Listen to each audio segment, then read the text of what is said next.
Hello বন্ধুরা, আমরা প্রত্যেকেই প্রতিনিয়ত ফোন ঘাঁটি এবং ফোন ঘাঁটতে ঘাঁটতে আমাদের যেই সার্চ মাধ্যমটির মাধ্যমে আমরা প্রতিনিয়ত কিছু না কিছু জেনে চলেছি, যার নাম গুগল। কখনো কি ভেবে দেখেছ গুগল এর অর্থ কি, এটি কোথায় আবিষ্কার হয়েছিল, কিভাবে গুগলের সৃষ্টি? সুতরাং এই সমস্ত কোশ্চেনগুলির উত্তর আজকে তোমরা এই ভিডিও থেকে পাবে। অনুরোধ করবো কোনো রকমের কাটাছেঁড়া না করে ভিডিওটি পুরো দেখার জন্য।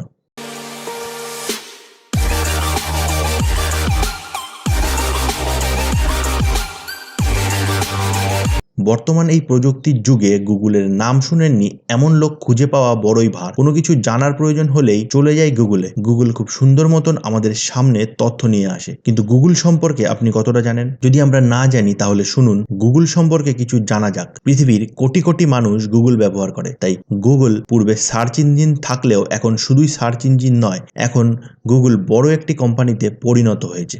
গুগল কথার অর্থ কি? আমরা সবাই গুগল ব্যবহার করি, গুগলের অর্থ অনেকেই জানি না। গণিতিক গুগল থেকে গুগল শব্দটি নেওয়া হয়েছে, যার অর্থ একের পরে 100টি শূন্য দিলে যা হয়। মূলত গুগল কর্তৃপক্ষ ইন্টারনেটের বিশাল তথ্য ভাণ্ডারের বিশালতাকে আমাদেরকে বোঝানোর জন্যই গুগল নামটি ব্যবহার করেছিলেন।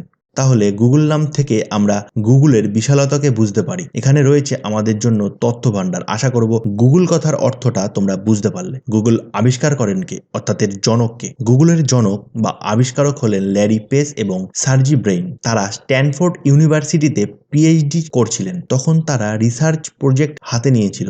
সেই রিসার্চ প্রজেক্ট এর অন্তর্ভুক্ত হিসাবে তারা গুগলের উপর কাজ করছিলেন। তাদের এই রিসার্চ প্রজেক্ট এর ফলস্বরূপ আমরা গুগল পেয়েছি।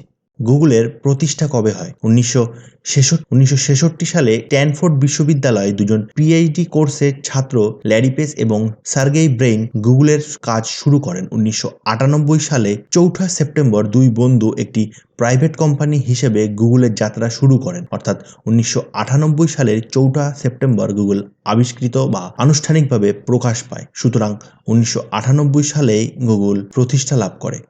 প্রতিষ্ঠান এর নাম দিয়েছিল ব্যাকবার, অর্থাৎ যে পদ্ধতিতে একটি ওয়েবসাইট অন্য একটি ওয়েবসাইটকে খুঁজে বার করে তাকেই বলা হয় ব্যাকবার। তাদের উদ্দেশ্য ছিল এমন একটি ওয়েবসাইট তৈরি করা যার মাধ্যমে অন্যান্য ওয়েব পেজ গুগলের তালিকা তৈরি করা যায়। বিভিন্ন ওয়েবসাইটের মধ্যে সংযোগ স্থাপন করাই ছিল তাদের মূল উদ্দেশ্য।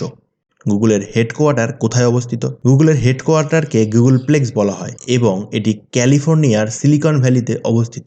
গুগলের মূলমন্ত্র বা আদর্শ কি? গুগল এর মূলমন্ত্র বা আদর্শ হচ্ছে ডোন্ট বি এভিল, অর্থাৎ কখনো দুষ্টুতে পরিণত হয়েও না। পৃথিবীর সবচাইতে বেশি ভিজিটেড ওয়েবসাইট হচ্ছে গুগল। ইন্টারনেট ব্যবহার করে অথচ গুগল সার্চ ইঞ্জিন জানে না, এরকম লোক খুব কমই খুঁজে পাওয়া যায়। গুগল প্রতি সেকেন্ডে 3.5 বিলিয়ন অনুসন্ধান চালায় এবং প্রতি সেকেন্ডে গুগল প্রায় 40,000 তথ্য বার করে। 1999 সালে গুগলের প্রতিষ্ঠাতা ল্যারি এবং ব্রেইন গুগলকে $1 মিলিয়ন বিক্রি করার চেষ্টা করেছিলেন, কিন্তু গুগলকে কিনবে এমন কোনো গ্রাহক ছিল না। এমনকি তারা দাম কমিয়েও দিয়েছিল, তারপরেও গুগলকে কেউ কিনতে চায়নি। কিন্তু আশ্চর্যের বিষয় হচ্ছে গুগলের মোট সম্পদের পরিমাণ প্রায় $300 বিলিয়ন, যা পূর্বে যারা গুগলকে কিনতে চাইছিলেন না হয়তো এখন তারা আফসোস করছেন। গুগল ডুডল কি? কোনো স্মরণীয় স্মৃতি বা স্মারকের পরিপ্রেক্ষিতে গুগলের হোম পেজে যে ইমেজ বা ছবি প্রদর্শন করা হয় তাকে গুগল ডুডল বলে। আপনারা লক্ষ্য করে দেখবেন সার্চ বারের ঠিক উপরে যেখানটায় গুগল লেখা থাকে সেখানে মাঝে মাঝেই ছবির পরিবর্তন হয়, তাকেই গুগল ডুডল বলে। 1998 সালে গুগল প্রথম গুগল ডুডল ব্যবহার করে। বার্নিং ম্যান নামে একটি উৎসব উদযাপনের জন্য প্রথম গুগল ডুডল ব্যবহার করা হয়েছিল। গুগলে রয়েছে তথ্য এর সমাহার, তাই এর সার্ভার অবশ্যই খুব শক্তিশালী। কিন্তু গুগলের প্রথম সার্ভার রাখা হয়েছিল লোগো দিয়ে তৈরি একটি কাস্টম কেসে। জেনে আশ্চর্য হবেন, গুগলের হেডকোয়ার্টারের সামনে ডাইনোসর এর এক বিশাল মূর্তি আছে, যার উপর অসংখ্য প্লাস্টিকের তৈরি গোলাপি ফার্মিঙ্গো দেখা যায়। ধারণা করা হয় এর কারণ হচ্ছে গুগলের কর্মচারীদের জন্য সতর্কবার্তা, যেন তারা গুগলকে বিলুপ্ত হয়ে যেতে না দেন। গুগলই একমাত্র প্রতিষ্ঠান যারা তাদের কর্মচারীদের বিনামূল্যে খাদ্য পরিবেশন করে। এছাড়া কর্মচারীরা তাদের পোষা কুকুর অফিসে নিয়ে যাওয়ার অনুমতিও পায়। গুগলের হেডকোয়ার্টার একটু বেশি সবুজ।